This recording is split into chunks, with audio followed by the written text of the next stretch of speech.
The story begins with a group of people gathering in a forest. Apparently, they are knights. Suddenly, someone called out, "Hey guys, look over here for a second." To everyone's surprise, it was a cat that spoke. The cat seemed excited to offer the knights the goods it was carrying. Realizing that the cat was a friend of the seller, one knight couldn't help but smile at how cute the cat was. Another curious knight asked what the cat was selling. The cat gave him a cherry tomato. Confused, the knight wondered why the cat was selling cherry tomatoes. Uninterested, he returned the tomato, expecting something more interesting like a legendary weapon or a mysterious potion.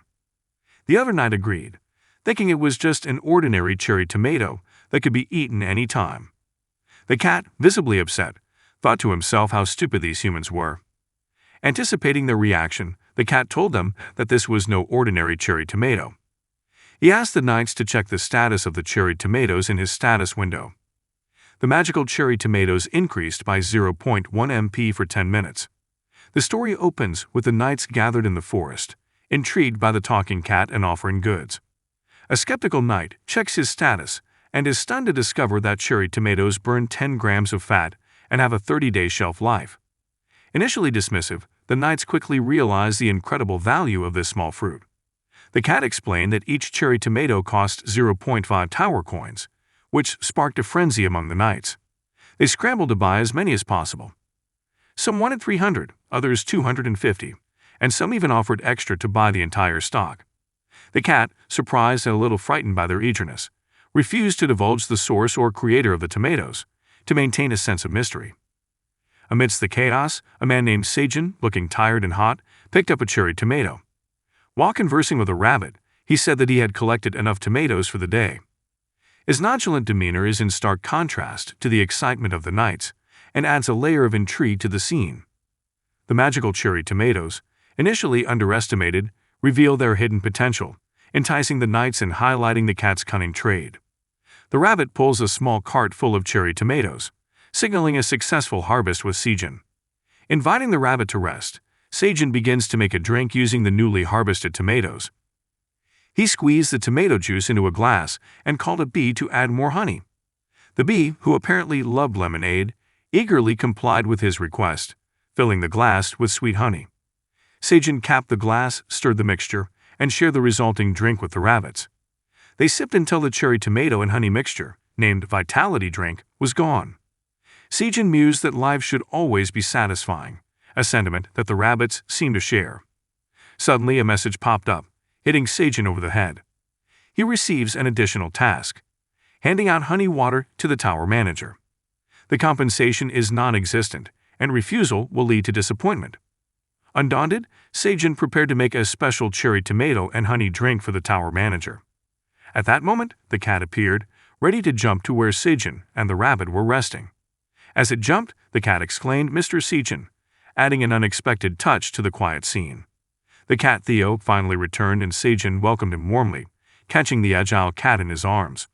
The rabbits watched curiously as Theo announced that all the cherry tomatoes had been sold and brought home a pile of coins. Overjoyed, Seijin praised Theo for his excellent performance and joked that he should make Theo the CEO for an hour. Seijin's happiness was palpable. He felt it was only a matter of time before his name went global.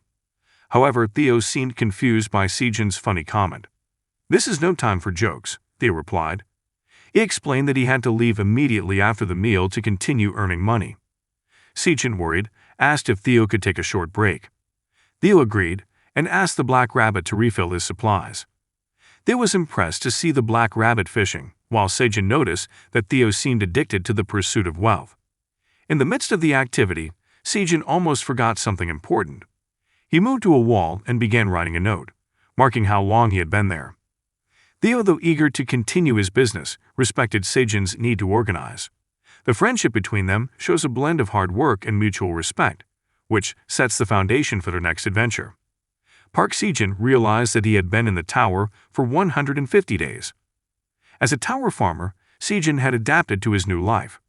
The black rabbit approached, climbed onto his shoulder, and Seijin asked if it had finished fishing. Theo the cat also jumped onto Seijin's shoulders. Reflecting on his time in the tower, Seijin recalled how he, Theo, and the black rabbit managed to survive.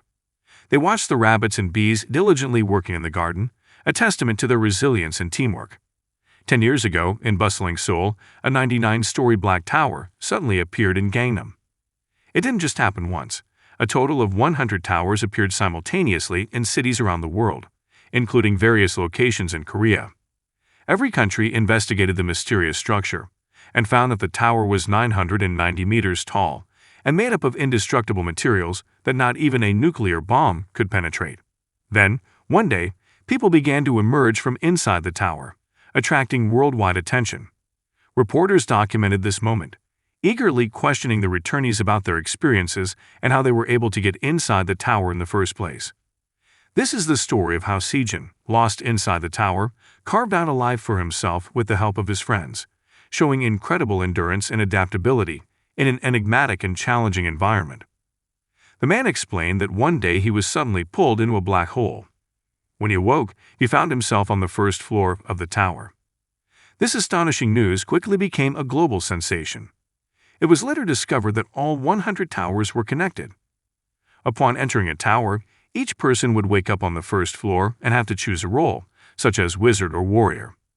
In response, the Korean government held a press conference to share important information. Monsters start appearing on the second floor, and when individuals successfully complete each floor, they receive various rewards. Among these rewards, there was one that was most sought after: tickets. A reporter asked about this ticket, and it was explained that this ticket allowed one to enter and exit the tower at will. While resurrected people can freely access the tower, ordinary people need this ticket to enter. However, only resurrected people can climb the floors inside. Another reporter questioned whether people would willingly enter a tower filled with monsters and asked about the tower's purpose. The man admitted that the reason behind the tower's existence was still a mystery. At that moment, a woman stepped forward carrying a box. As she opened it, the room fell silent in anticipation of its contents. Inside the box was an astonishing amount of gold, leaving the journalists shocked. The government's message was clear: climbing the tower could lead to great wealth.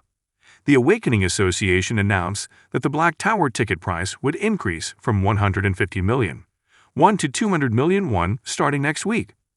As a result, hundreds of people are already queuing up to buy tickets before the price increase. At a supermarket, a woman expressed her frustration over the news. "The world has gone crazy," she said. "People are risking their lives for money and paying 200 million won for it." The woman then turned to Sejin, asking if he didn't think it was too much. Sejin said yes, glancing at his phone to check his savings. After factoring in tuition, interest and rent, he only had about 12 million won saved. With the upcoming price hike, he wondered when he would be able to buy a ticket. Gazing up at the tower in the afternoon, Sejin felt a wave of doubt wash over him. Would he really be able to buy that ticket? His goal seemed more and more unattainable, leaving him tired and discouraged. Suddenly, Sejin felt a strong surge of determination. He decided to work hard, never give up, and stay determined. He was sure he would find a way to save more money. Nearby, a woman seemed happy to buy vegetables cheaply and wondered if she should try growing them herself, knowing that the prices would rise. She saw her favorite idol, Sarah, in an advertisement promoting vegetable growing, which inspired Sejin. He had to save up more money to buy tickets. Sejin hoped that if there was a guild that recognized his talent, he could join and finally conquer the tower. He imagined proposing to a member of Korea's top idol group, Moonlight Fairy, not as a fan, but as a couple. This thought filled Sejin with happiness. However, his reverie was suddenly interrupted. A small black hole appeared behind him, quickly growing in size. When Sejin looked back, he was stunned to see the black hole getting bigger. This phenomenon, known as vanishing, is known to suck in the first generation to awaken. Sejin thought that this black hole would take him inside the tower. His shock quickly turned to determination as he faced the possibility of being pulled into the mysterious tower. Determined to make the best of whatever awaits him. Determined to give his life to climb the tower, Sejin summons the black hole, asking it to take him. However, he noticed something strange. The black hole began to shrink. Seizing the moment, Sejin ran towards it, unwilling to let the opportunity pass him by. If the black hole wouldn't take him, he decided to go to the tower himself. As the black hole shrank, Sejin jumped into it. He found himself hurtling towards the tower. Upon arrival, Sejin fell to the ground, lying there in a confused state. He envisioned a first-floor plaza with beautiful chandeliers, statues, and various tools and potions. Instead, he found himself in a cave with a huge boulder looming over him. Panicked and confused, Sejin cried out, questioning where he was. Nearby, a tall tower stood, housing a glowing orb. A dragon-like creature observed the orb, detecting changes within the tower. The creature, the tower manager, seemed upset and determined to uncover the cause of the disturbance. Sejin's unexpected arrival in the cave is the beginning of a challenging adventure. Although his initial expectations are shattered, he knows that he must adapt quickly to survive and make it through the mysterious and dangerous tower. Sejin's frustration peaked when he realized that there was no way out of the cave. Despite exploring tirelessly all day, he found no exit, training ground, or shop. His cries for help went unanswered, increasing his sense of isolation. Sejin began to wonder if he was really lost in the labyrinthine cave. Suddenly, his cell phone broke the silence with an alarm signaling 6 in the morning, a reminder that he had spent the entire day in the cave. Although there was no network, Sejin trusted the timekeeping of his cell phone alarm. His stomach rumbled with hunger after a long day of exploring, prompting him to check the vegetable shopping bag he had brought. He retrieved the contents: 1 bottle of water, 27 cherry tomatoes, 10 green onions, 7 sweet potatoes, and 1 washed apple. Starting with the apple, Sejin savored its sweetness, finding solace in its simplicity. However, although the flavor was satisfying, he still wasn't full. Moving on to the sweet potato, he savored its crunchy texture and sweet taste, feeling that it was a solace amidst the uncertainty of his predicament. Sejin found that the raw vegetable was surprisingly delicious, exceeding his expectations.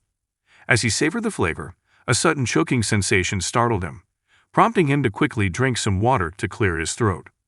Satisfied with his impromptu breakfast, he lay down on a boulder, contemplating his situation. How long would he be stuck here? He had to find a way out before his food supply ran out. Sejin feared starvation, realizing that he could become a mummy if no help came. With a new determination to survive, Sejin sprang into action. He refused to accept his fate, as he knew that reaching the tower was his goal, and he could not allow himself to perish in its depths. Eyeing the remaining apples, he seized the opportunity to secure his future. By digging up the soil, he planted the remaining apples along with leeks, using the leaves for food and the roots for cultivation. He also planted some tomatoes and sweet potatoes, and left the rest for consumption. Sejin was determined to persevere, clinging to hope while waiting for his plants to grow. The plants represented his future, his lifeline in this precarious situation.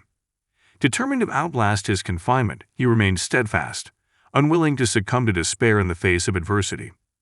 Sejin was suddenly struck by a sense of impending danger, causing him to scan his surroundings anxiously. Fear gripped him as he pondered the source of this unpleasant feeling. Although the monsters were not supposed to inhabit the first floor of the tower, Sejin could not shake off the disturbing sensation. His worry deepened as he gazed up at the sky and saw the side of the moon covered in darkness. Was it the blue moon told in fairy tales? An extremely loud sound assaulted Sejin's senses, causing unbearable pain in his ears and body. Struggling to make sense of the chaos happening above him, he strained to look up, only to witness the silhouette of a black dragon soaring in the sky. Overwhelmed, Sejin fell unconscious. Meanwhile, the green onions Sejin had planted began to move, responding to the subtle light emitted by the blue moon. When Sejin's cell phone alarm went off at 6 o'clock, signaling the passage of time, he woke up. In a state of confusion and pain, he reached for his cell phone and was astonished to discover that he had been unconscious for 2 days. Sejin's body throbbed with discomfort, and a deep exhaustion weighed on him. Seeking solace, he leaned against a nearby tree, seeking relief from his fatigue and pain. Despite the physical strain, Sejin's resolve remained steadfast as he faced the challenge of his uncertain fate within the tower. When Sejin turned around, he was shocked by the sight in front of him. The leek he had planted had grown enormously, its green leaves towering above him. He could not comprehend how the leek could have reached such an impressive size in just 2 days. Puzzled by this rapid growth, Sejin speculated that the tower's unique environment might have affected the plant's development. He had observed how flora could manifest in different forms depending on its environment, which led him to believe that there were mysterious forces at play. Out of curiosity, Sejin examined another plant nearby and found that it too had undergone a remarkable transformation, producing a bountiful harvest of 52 fruits. Concerned that the growing leeks could block the access of sunlight to the other plants, Sejin decided to prune them. However, he faced unexpected resistance as he struggled to cut off the thick, strong leaves. Despite the challenges, Sejin persisted until he managed to harvest his leeks. Anticipation mixed with trepidation as he contemplated the taste of the freshly picked crop. Emboldened, Sejin tasted a bite of the leek, only to find a pungent flavor that made his face flush. He hurriedly picked up his drinking water and tried to relieve the heat. Sejin was surprised by the unexpected taste of the leeks and found the flavor hotter than he expected. However, to his surprise, the intensity of the heat did not make his stomach hurt as he had feared. He decided to save the strong leek for later, imagining that he would enjoy it when he wanted something a little hot. Confident that he would get used to the heat, Sejin set the leeks aside to dry. Turning his attention to the box containing cherries and sweet potatoes, Sejin savored the sweet cherries. In the tower, where the sun never set, there was an occasional eclipse known as a blue moon. This celestial event puzzled Sejin, as the blue moon was usually visible on the 10th floor and above, yet he believed himself to be on the 1st floor. Moreover, he couldn't shake the belief that the black dragon he witnessed was no mere illusion. Reflecting on the tower's history, Sejin recalled how, 10 years earlier, the Phoenix Guild had reached a significant milestone by reaching the 37th floor. Details of the floors above the 30th floor were closely guarded to maintain a competitive edge. However, a lot of information about the lower floors could be found on platforms like YouTube. Sejin learned that floors 2 through 10 were inhabited by skeleton soldiers, raising awareness of the dangers lurking within the tower. From floors 11 to 20, goblins roam, while floors 21 to 30 are inhabited by ORCs. Rumors circulated about spider monsters lurking on the 31st floor, but there was no mention of dragons. Sejin had never come across anything resembling a dragon in his knowledge. The closest analogy he could think of was a lizard. Confused by his unfamiliar surroundings, Sejin speculated whether he had stumbled upon a floor that not even elite hunters dared to enter. Sejin's musings were interrupted by the sensation of water dripping down his face. Surprised, he looked up, expecting it to rain, even though the tower was famous for its never-ending sunshine. To his relief, he found the source of the water droplets, a rabbit perched on top. Initially surprised, Sejin hesitated, wondering if the rabbit posed a threat. However, the rabbit's playful behavior soon dispelled his worries. As the rabbit ran towards him, Sejin attempted to catch it, but the agile creature deftly evaded his grasp, using its head as a launching pad before darting away. Intrigued by the rabbit's behavior, Sejin noticed the rabbit pointing at the leeks he had planted. Sensing the rabbit's curiosity, Sejin quickly picked the leeks and offered them to the rabbit, who eagerly accepted the unexpected meal. Seeing the rabbit happily munching away, Sejin couldn't help but marvel at the strange encounter in the tower neighborhood. The rabbit showed a fondness for the leeks, encouraging Sejin to give it more, reassured by the abundance of its harvest. Observing the rapid growth of the leeks, Sejin realized that they had to be harvested twice a day to keep up with the rate of growth. Out of curiosity, Sejin noticed the rabbit vocalizing, as if it was communicating with someone. To his surprise, another rabbit jumped into the cave, and the two rabbits greeted each other warmly. The newcomer wasted no time in making hats and watering cans, demonstrating his farming skills. Together, they looked like a pair of rabbits skilled in farming. As Sejin processed the unexpected scene before him, he couldn't help but wonder if the rabbits were a pair of rabbits, their symbiotic partnership evident in their harmonious actions. To his amazement, the rabbit seemed to understand his thoughts, responding with an understanding smile. Reflecting on his journey inside the tower, Sejin recorded his encounter with the rabbit pair in his diary. In a world filled with uncertainty, the friendship of these two rabbits provided a source of comfort and solidarity amidst the solitude of the cave. The leeks had flourished, their green leaves reaching for the sky. Sejin watches as the rabbits carefully harvest the leeks, skillfully using the tools at hand to tend to the other plants. Engrossed in their task, the pair of rabbits worked together, their harmonious efforts accompanied by a cheerful melody. Impressed by their efficiency and teamwork, Sejin marveled at the cohesiveness of the pair. Their seamless coordination made him wonder how they had formed such a strong bond. As the rabbits presented a bountiful harvest of leeks, Sejin couldn't help but admire their shared dedication. Sejin was surprised by the rabbit couple's unexpected proposal to share the cave with him. Their charming behavior and irresistible charm tugged at his heartstrings, making it difficult for him to refuse. At their infectious enthusiasm, Sejin agreed to their request, albeit with a condition: they must help with farm chores. Delighted with Sejin's acceptance, the rabbit couple embraced him warmly, their fluffy fur evoking a sense of comfort and warmth. However, Sejin warns them against using their adorable antics to manipulate him, though their affectionate demeanor softens his resolve. Curious about the items the rabbits carried, Sejin pondered their origins. He marveled at the plant watering pots, which seemed to endlessly release water, and wondered if the rabbit's wife had a magic pouch capable of producing such wonders. As he pondered the mystery of the tower, Sejin welcomed the rabbit couple into his home, eager to begin a new chapter of friendship and cooperation. As the rabbits continued to effortlessly produce the necessary farming tools, Sejin could not help but feel envious, longing for such convenient equipment. After completing their task, Sejin inspected their work and then assigned them to dry the cut leaves. However, despite their efforts, he saw no immediate change in his sweet potato plants.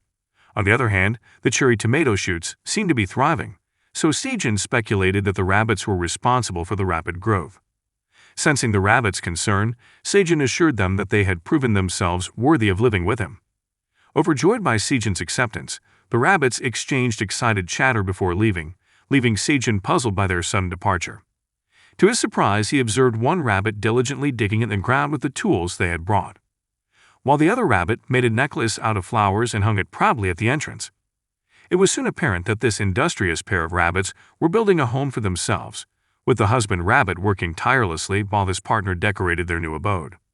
Impressed by their efficiency and intelligence, Sejin voiced his admiration, praising the rabbit husband for his extraordinary efforts. As he watched the rabbit's temporary residence take shape before his eyes, Sejin admired their ingenuity and determination, thanking them for their friendship within the confines of the tower. The rabbit husband beamed with joy at receiving Sejin's praise, but their moment was interrupted by the sudden arrival of the rabbit wife. Shyly, she seemed eager to make a point to her husband, inviting him to join her in their newly built abode. However, the rabbit husband seemed panic-stricken, hesitant to comply with his wife's request. Undaunted, the rabbit wife gently ushered her husband inside, disappearing from sight as they entered their humble abode. Silent contemplation enveloped Sejin as he watched the rabbit couple enter their new home. Offering words of encouragement to the rabbit husband, Sejin couldn't shake the slight pang of jealousy that gnawed at him. Seeking solace, he returned to a large, comforting rock, where there were plenty of dried leeks waiting for him. Grateful for the rabbit's help in growing the crop and brightening his days with their admirable antics, Sejin felt a sense of contentment wash over him. Suddenly, a plume of black smoke appeared beside Sejin, jerking him around as he felt a burning sensation on his back. Frantically rolling on the ground to relieve the burning sensation, Sejin realized that his leeks had caught fire, ignited by the sunlight reflecting off his water bottle. As he observed the sunlight refracting off the water bottle, Sejin came to a realization, and it prompted him to reflect on the harsh reality of the tower's unforgiving environment. Despite the setbacks, Sejin refused to give up. With dried leeks and plastic bottles in hand, he devises a plan to utilize the sunlight to start a fire. Recalling survival techniques gleaned from Surviving in the Wild episodes on YouTube, Sejin attempted to use the clear bottle as a makeshift convex lens. However, his initial attempt to reflect the light towards the leeks only produced smoke, leaving him puzzled as to why the fire failed to ignite. Persevering, Sejin continued to focus sunlight through the bottle, determined to start a fire. After several failed attempts, a glimmer of success appeared as the leeks emitted black smoke and a small flame ignited. With a sense of triumph, Sejin gazes at the growing fire, grateful for his perseverance in the face of adversity. Meanwhile, the rabbit couple completed their task and exited their dwelling.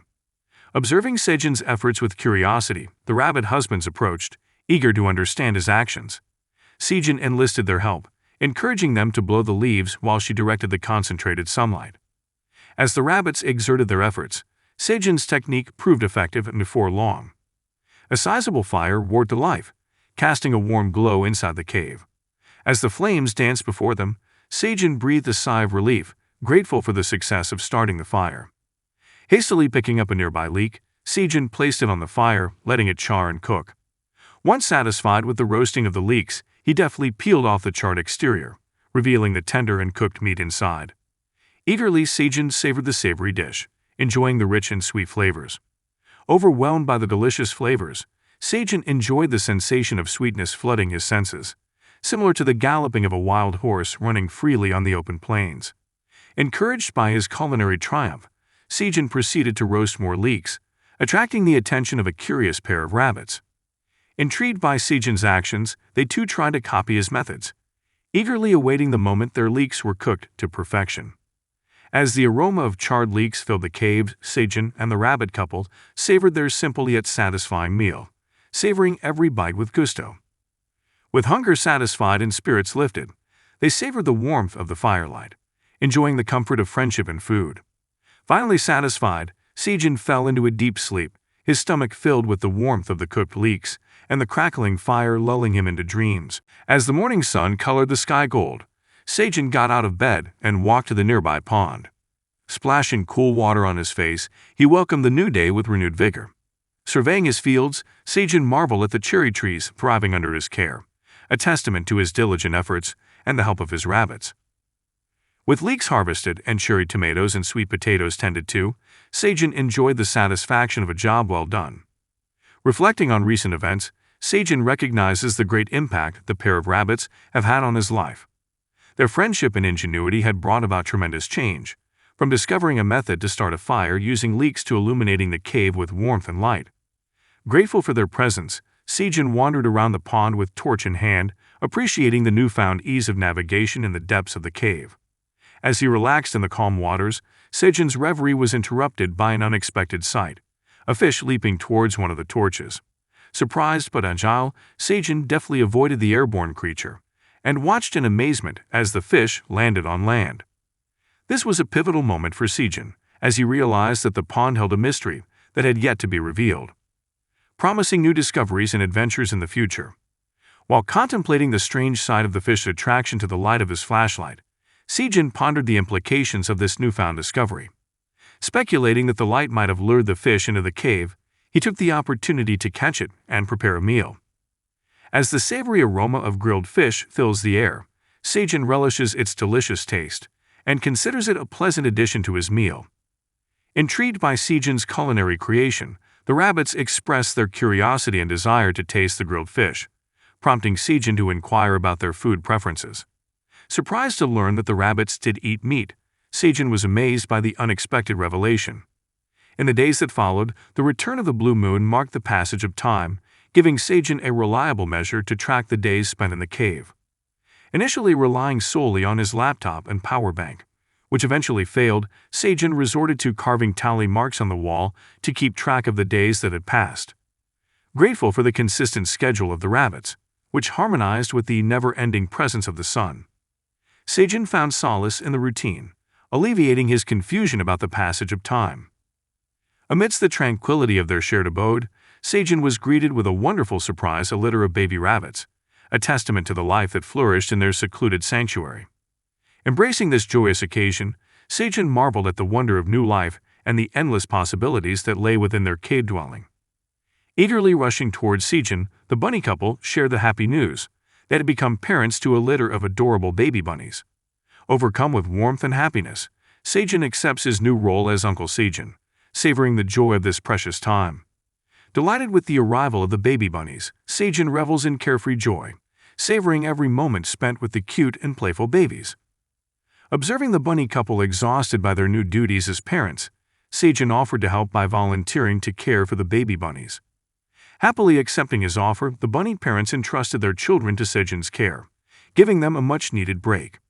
Showing the baby rabbits around the cherry tomato garden, Sejin thoroughly enjoyed their playful antics and found great joy in their innocent play. As the days passed and the garden blossomed into a vibrant tapestry of colors, Sejin took on the responsibility of ensuring successful pollination of the fruit. With painstaking dedication, he meticulously performed the task of artificial pollination, using a stick to transfer pollen from one flower to another. Despite the physical toll, Sejin persisted, his efforts fueled by the promise of a good harvest. In the midst of the pollination process, a hilarious accident occurs when one of the baby rabbits accidentally inhales the pollen, triggering a sneeze that makes Sejin laugh out loud. Although touched by the adorable moment, Sejin warns the curious rabbits not to sniff any further. Observing the blossoming flowers, Sejin's eyes sparkled with excitement as he saw the first signs of green fruit, the real reward for their diligent efforts and unwavering dedication. After months of tireless effort, Seijin's perseverance finally paid off, culminating in a joyous celebration with the baby bunnies. Eager to protect their home, Seijin prepares for the approaching blue moon by putting out fires and hiding scent-emitting objects under layers of rocks. As night fell, Seijin anxiously awaited the subtle moonlight, bidding farewell to the bunny couple before retreating to his secluded corner. Despite trying to remain calm, Seijin found himself overcome with anxiety as the blue moon loomed overhead. Every minute that passed felt like an eternity, the weight of uncertainty pressing down on him. With bated breath, Seijin braced himself for the lunar journey, fervently hoping for a peaceful resolution. As eerie cries echoed in the distance, Seijin's heart raced, his senses heightened by the ominous sounds. Trembling, he strained to see any signs of danger, his anxiety peaking with each passing moment. Suddenly, a strange sound pierced the silence, an unfamiliar sound that sent chills down Seijin's spine, evoking a sense of uncertainty. With an earth-shaking sound, a colossal foot broke through the ground, creating a gaping hole in the quiet spot where Seijin and the rabbits were relaxing. To their astonishment, looming under the bright light of the blue moon, stood a giant bear-like monster, with its red color standing out against the night sky. Shocked by the sudden intrusion, Seijin instinctively pressed himself against the wall, desperately trying to merge with the shadow. Locking eyes with the towering creature, Seijin cursed inwardly, his mind racing with thoughts of evasion. Realizing the imminent danger, Seijin knew that he had to act quickly, seeking refuge in a safer location before the bear became aware of his presence. However, his attempt to move was thwarted when he fumbled with his bag, sending cherry tomatoes and water splattering on the ground, a careless mistake that sealed his fate. As Seijin stared helplessly at the scattered supplies, his heart sank in fear as he saw the curious face of the bear peering into the hole. Panic engulfing him, Seijin's nerves shattered. His terrified scream echoed through the air, prompting a thunderous roar from the beast in response.